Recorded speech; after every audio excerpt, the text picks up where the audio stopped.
দুনিয়ার কোনো স্বার্থের ভিত্তিতে না। আপনাদের পক্ষ থেকে আমি নিজে দুনিয়াতে খুব বেশি লাভবান হওয়ার কোনো আশা আমি করি না, আর আমি আপনাদের দুনিয়াতে কোনো লাভ করে দিব আমি মনে করি ওরকম কোনো আশাও আপনারা তেমন করেন না।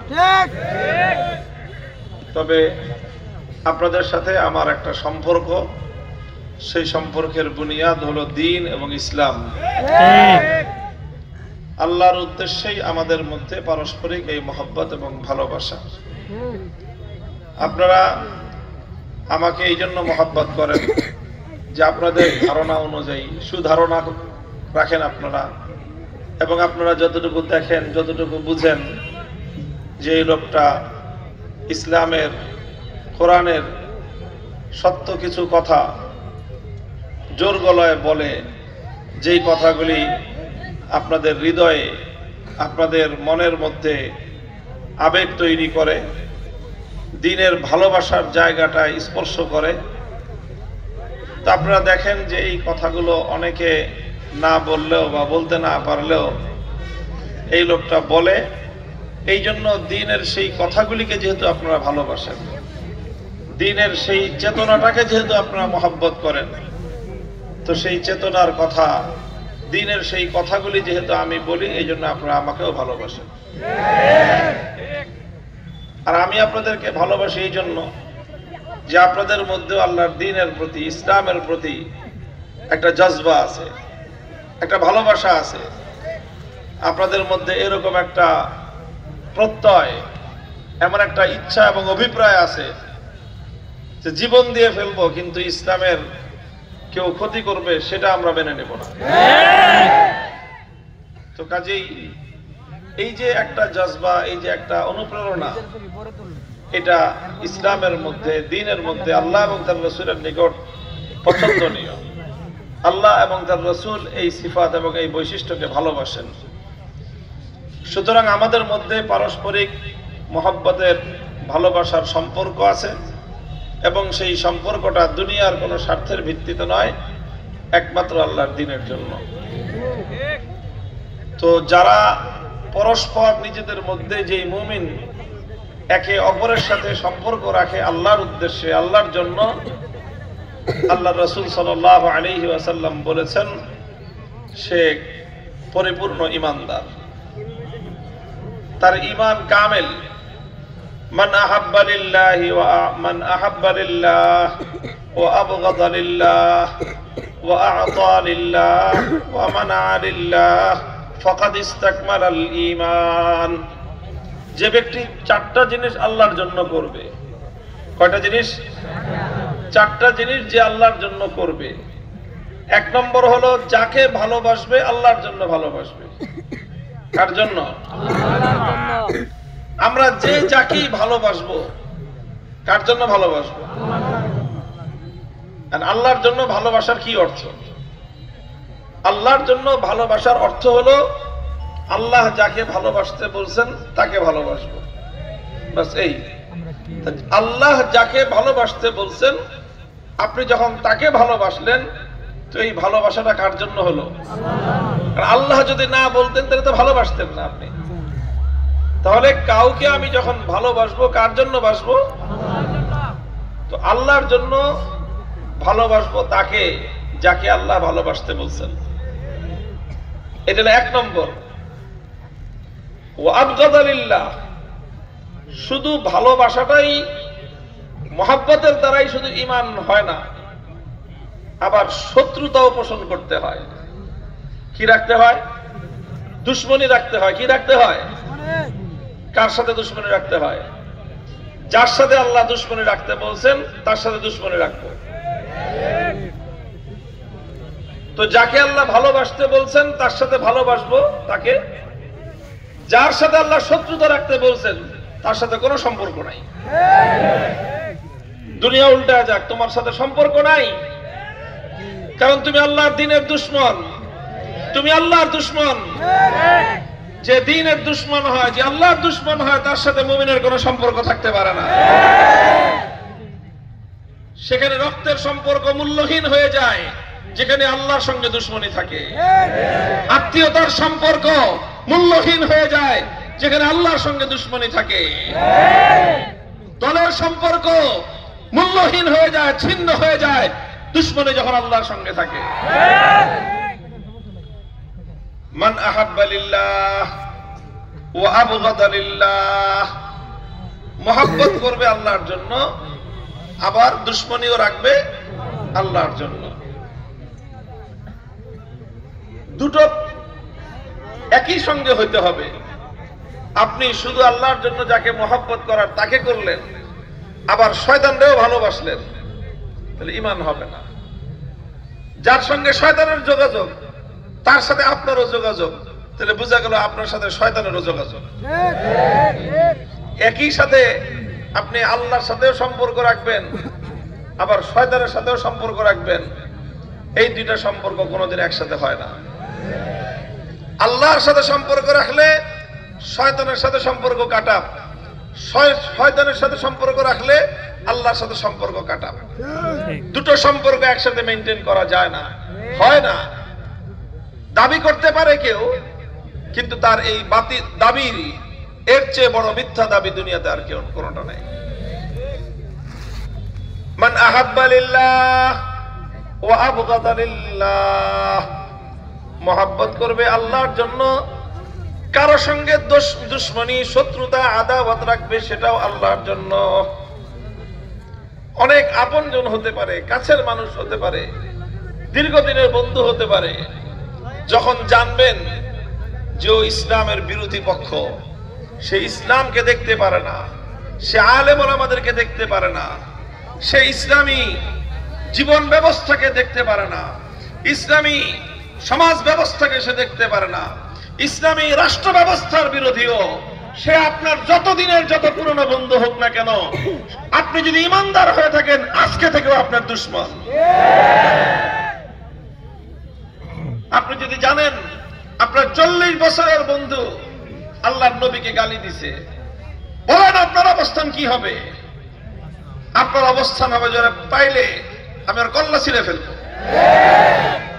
যত বড় দোস্তি হও, যত বড় দোস্ত হও, যত বড় বন্ধু হও, তুমি আমার যত কাছের লোক হও, তুমি আমার নবীকে গালি দিছো, তুমি আমার নবীর শানে বেয়াদবি করেছো, তুমি আমার নবীর বেইজ্জতি করেছো, তোমার সাথে আমার কোনো সম্পর্ক নাই। সম্পর্ক তো দূরের কথা, তোমাকে দেখলে কল্লা উড়াইয়া দিব, এটার নাম হলো ঈমান। হযরতে সাদ ইবনে আবি ওয়াক্কাস রাদিয়াল্লাহু তাআলা আনহু, আল্লাহর নবীর একজন সাহাবী, আল্লাহর নবীর একজন সাহাবী, তিনি বলেন যে এক মায়ের পেটের ভাই, আপন ভাই উতবা ইবনে আবি ওয়াক্কাস উহুদের জিহাদে, আমরা সকলেই জানি উহুদের দিন নবী আকরাম সাল্লাল্লাহু আলাইহি ওয়াসাল্লামের উপর আঘাত হয়েছিল, আক্রমণের উপর আক্রমণ হয়েছিল। বেঈমানের দল নবীজিকে আঘাতে আঘাতে জর্জরিত করেছে, মাথা ভেঙেছে, দান শহীদ করেছে, সারা শরীর থেকে রক্ত ঝরতে ঝরতে আল্লাহর নবী বেহুশ হয়ে মাটিতে পড়ে গিয়েছেন। এই রকম আচরণ কুরাইশরা আল্লাহর নবীর সঙ্গে করেছিলেন। এই যারা নবীজির উপর হামলা করলো, যাদের হাত নবীর রক্তে রঞ্জিত হলো, তাদের মধ্যে একজনের নাম হলো উতবা ইবনে আবি ওয়াক্কাস।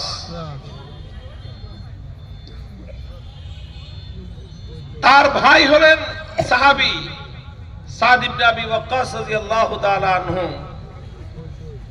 তিনি যখন জানতে পারলেন যে তার নিজের ভাই, তার আপন ভাই যুদ্ধের ময়দানে নবীজিকে আক্রমণ করেছে, নবীকে কষ্ট দিয়েছে, নবীর শরীর থেকে রক্ত ঝরিয়েছে, এটা জানার পর নিজের ভাইয়ের ব্যাপারে নিজের কি প্রতিক্রিয়া ছিল? ইতিহাস লেখে, হাদিসের কিতাবের মধ্যে লেখা হয়, তিনি বলেন ফামা হারিস্তু আলা কতলি আহাদিন হিরসি আলা কতলি আখি উতবা ইবনে আবি ওয়াক্কাস লিমা ফাআলা বিরাসূলিল্লাহ সাল্লাল্লাহু আলাইহি ওয়াসাল্লাম।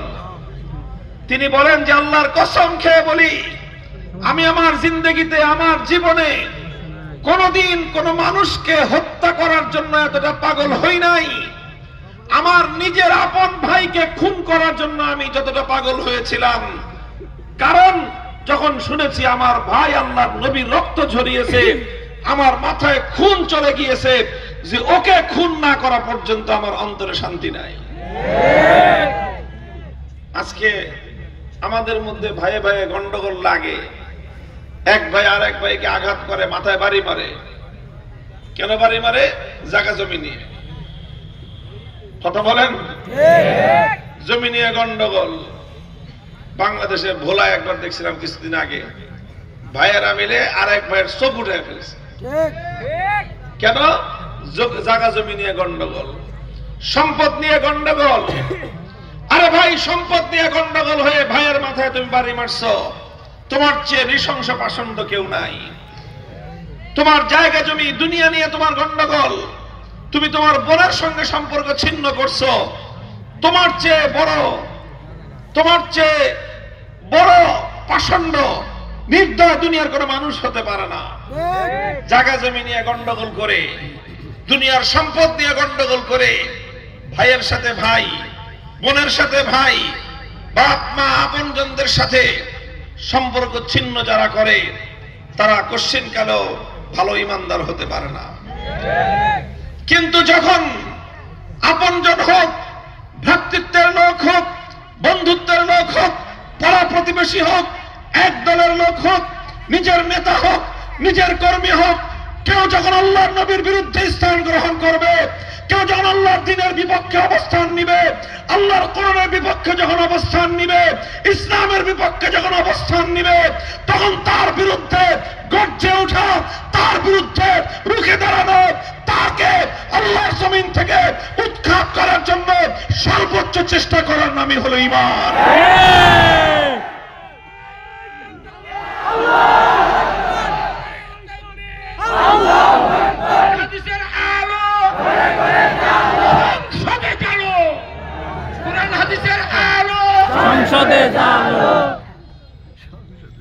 মুহতারাম হাজিরিন, আমি কথা বলতেছিলাম, সুতরাং দুটো বিষয়কে একসাথে রাখতে হবে।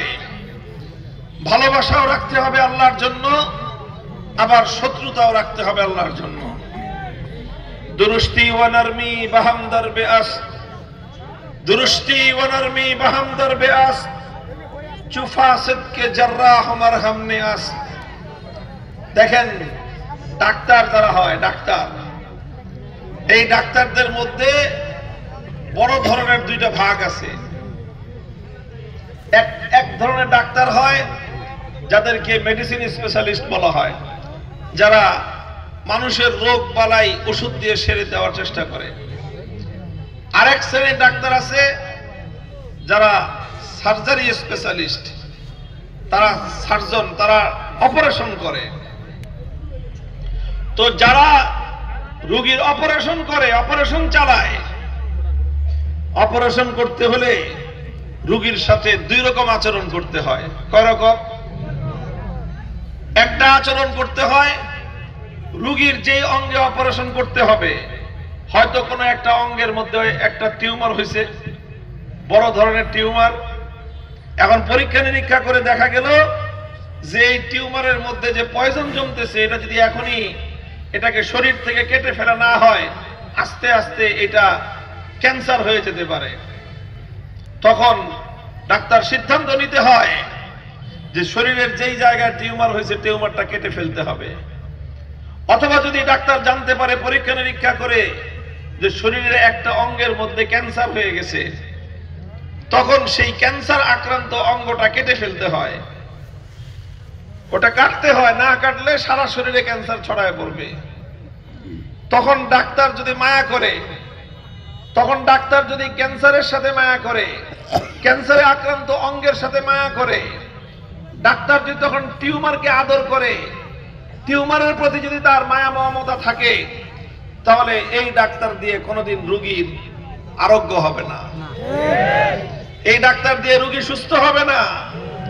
তখন ডাক্তারকে নির্দয়ভাবে ধারালো অস্ত্র দিয়ে রোগীর শরীর থেকে ক্যান্সার আক্রান্ত অঙ্গ কেটে আলাদা করে ফেলতে হয়। ধারালো অস্ত্র দিয়ে অপারেশন থিয়েটারে নিয়ে তাকে অবশ করে অপারেশন করে তার শরীর থেকে টিউমার কেটে ফেলতে হয়, নির্দয়ভাবে করতে হয়। ওখানে টিউমারের সাথে কোনো মায়া দেয়া চলে না। ক্যান্সারে আক্রান্ত দেহের সঙ্গে অঙ্গের সঙ্গে কোনো মায়া দেয়া চলে না, বরং নির্দয়ভাবে টিউমার এবং ক্যান্সারে আক্রান্ত অঙ্গটাকে শরীর থেকে অপারেশনের মাধ্যমে অপসারণ করে ফেলতে হয়, কেটে বিচ্ছিন্ন করে দিতে হয়। এই নির্দয় আচরণ তাকে করতে হয়। এবার যখন আপনি অঙ্গ কেটে ফেললেন, ক্যান্সারে আক্রান্ত হাত কেটে ফেললেন, টিউমারে আক্রান্ত শরীরের গোশত কেটে ফেললেন, এখন বাকি শরীরের সাথে খুব মায়াবতার আচরণ করতে হয়, ব্যান্ডেজ করে দিতে হয়, মলম লাগায় দিতে হয়, সুন্দর করে ওটাকে ড্রেসিং করতে হয়, পরিষ্কার করতে হয়, ওটা খুব আদর যত্ন করে ওই ক্ষতটাকে আবার ভালো করে তুলতে হয়। কথা বলেন ঠিক না বেঠিক? তাহলে একটা জায়গার সাথে কঠোরতা করতে হয়, আরেকটা জায়গার সাথে নম্রতা করতে হয়, একটার সাথে নির্দয় আচরণ করতে হয়, আরেকটার সাথে দয়া মায়া আচরণ করতে হয়। এই উভয়টা যেই ব্যক্তি করতে পারে সেই একজন সফল ডাক্তার। যারা সফল মুমিন হতে চান, যারা নিজেদেরকে সাচ্চা ইমানদার বলে নিজেদেরকে প্রতিষ্ঠিত করতে চান, আমাদেরকেও সেই দুইটা বৈশিষ্ট্য একসাথে অর্জন করতে হবে। মান আহাব্বা লিল্লাহ ওয়া আবগাদা লিল্লাহ। অপারেশনের সময় অপারেশন করতে হবে, কোনো দয়া নাই মায়া নাই। যারা ইসলামের বিপক্ষে দাঁড়াবে তাদের সঙ্গে কোনো দয়া মায়া নাই, নির্দয়ভাবে তাদেরকে পথ থেকে অপসারণ করতে হবে। আল্লাহর দ্বীন কায়েমের পথে যারা বাধা হতে আসবে ওদেরকে পথ থেকে উৎখাত করে মঞ্জিলের দিকে আমাদেরকে এগিয়ে যেতে হবে। ইসলামের শত্রুরা হুঁশিয়ার সাবধান, সাবধান। ইসলামের শত্রুরা হুঁশিয়ার সাবধান, সাবধান। ইসলামের শত্রুরা। আর যারা আল্লাহর দ্বীনকে ভালোবাসবে, যারা আল্লাহর দ্বীনকে মহব্বত করবে, যারা আল্লাহর দ্বীনকে পছন্দ করবে, যারা দ্বীনের বিজয় চায়, যারা ইসলামী সমাজ গঠন করতে চায়, যারা সমাজের সকল ক্ষেত্রে আল্লাহর দ্বীন মানুষ অনুসরণ করুক এটা চায়, দ্বীনের আলো সমাজের সব মহলে ছড়িয়ে পড়ুক এটা যারা চায়, প্রত্যেকটা মানুষের কাছে দ্বীনের দাওয়াত পৌঁছে যাক এটা যারা চায়, প্রতিটি নারী পুরুষ আল্লাহর দ্বীনের পথে উঠুক, দ্বীনের পথে চলুক, দ্বীনের শিক্ষা লাভ করুক, দ্বীনের জ্ঞান লাভ করুক, দ্বীনের আলোয় আলোকিত হোক, ইসলামের আলোয় আলোকিত হোক, এটা যারা চায় তাদের সঙ্গে গভীর হৃদ্যতা, ভালোবাসা, আন্তরিকতার সম্পর্ক গড়ে তুলতে হবে। একদিকে আপনি মানুষের সাথে আন্তরিকতা গড়ে তুলবেন, আবার আল্লাহর দ্বীনের জন্য, ইসলামের জন্য মানুষের সাথে শত্রুতা গড়ে তুলতে হবে। কিছু মানুষ আছে তারা একটা করতে চায় আর একটা করতে সম্মত না, তারা শুধু চায় মানুষের সঙ্গে মায়া মহব্বত করবে, কিন্তু ইসলামের জন্য, আল্লাহর জন্য কারো সঙ্গে শত্রুতা রাখতে চায় না। সেই মানুষের দ্বারা দুনিয়াতে কোনো ভালো কাজ হওয়া সম্ভব না। আপনি আপনার মাকে ভালোবাসেন, আপনি আপনার বাবাকে ভালোবাসেন, এখন কোন কুলাঙ্গার এসে যদি আপনার মায়ের ইজ্জত লুণ্ঠন করে, আপনি যদি তার প্রতিও সহমর্মিত নম্রতা প্রদর্শন করতে চান, তাহলে মনে রাখবেন আপনি শুধু কুলাঙ্গারের প্রতি মায়া মমতা প্রদর্শন করেন নাই, বরং আপনি আপনার মায়ের ইজ্জত লুণ্ঠনকারীকে প্রশ্রয় দিয়ে আপনার মাকে আপনি অসম্মান করেছেন। যেই কুলাঙ্গার নিজের মাকে অসম্মান করতে পারে, পৃথিবীতে তার দ্বারা কোনো ভালো কাজ হওয়া সম্ভব না। এই মূল নীতি আমাদেরকে ভালো করে বুঝতে হবে। মান আহাব্বা লিল্লাহ ওয়া আবগাদা লিল্লাহ। যে ব্যক্তি চারটা কাজ আল্লাহর জন্য করবে, এক নম্বর কাজ হলো কাউকে ভালোবাসলে একমাত্র আল্লাহর জন্য ভালোবাসবে। দুই নম্বর কাজ হলো কারো সঙ্গে শত্রুতা রাখলে একমাত্র আল্লাহর জন্যই শত্রুতা রাখবে। তিন নম্বর কাজ হলো ওয়া'তা লিল্লাহ, কাউকে কোনো কিছু দিলে আল্লাহকে রাজি আর খুশি করার জন্যই দিবে, যেখানে দিলে আল্লাহ খুশি হবেন সেখানে দিবে। ওয়া মানা লিল্লাহ, কাউকে বারণ করলে না দিলে একমাত্র আল্লাহর জন্যই দিবে না।